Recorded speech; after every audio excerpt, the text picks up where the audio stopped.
There is a curse that has plagued humanity since ancient times. The Greeks fought it by chewing aromatic resins, while the Chinese resorted to eggshells. In the ancient Jewish Talmud, it's even considered legal grounds for divorce. This horrible scourge is halitosis, otherwise known as bad breath. But what causes it, and why is it so universally terrifying? Well, think of some of the worst odors you can imagine, like garbage, feces, or rotting meat.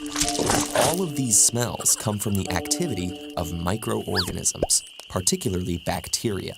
And as disgusting as it may sound, similar bacteria live in the moisture-rich environment of your mouth. Don't panic. The presence of bacteria in your body is not only normal, it's actually vital for all sorts of things like digestion and disease prevention. But like all living things, bacteria need to eat.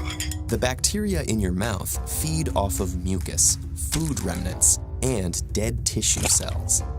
In order to absorb nutrients through their cell membranes, they must break down the organic matter into much smaller molecules. For example, they'll break proteins into their component amino acids, and then break those down even further into various compounds. Some of the foul-smelling byproducts of these reactions, such as hydrogen sulfide and cadaverine, escape into the air and waft their way towards unsuspecting noses.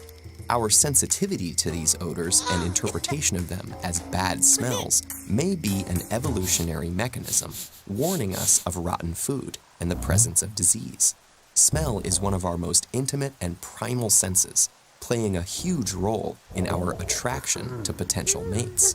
In one poll, 59% of men and 70% of women said they wouldn't go on a date with someone who has bad breath, which may be why Americans alone spend $1 billion a year on various breath products. Fortunately, most bad breath is easily treated. The worst-smelling byproducts come from gram-negative bacteria that live in the spaces between gums and teeth, and on the back of the tongue. By brushing and flossing our teeth, using antibacterial mouthwash at bedtime, gently cleaning the back of the tongue with a plastic scraper, and even just eating a healthy breakfast, we can remove many of these bacteria and their food sources.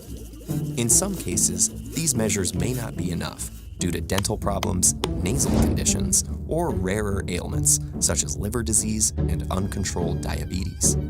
Behaviors like smoking and excessive alcohol consumption also have a very recognizable odor. Regardless of cause, the bad smell almost always originates in the mouth and not the stomach or elsewhere in the body. But one of the biggest challenges lies in actually determining how our breath smells in the first place, and it's unclear why.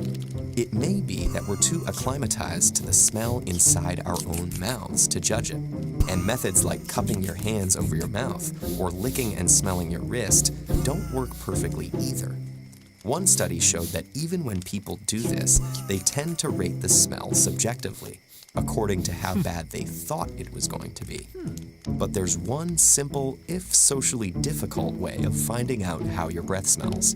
Just take a deep breath and ask a friend.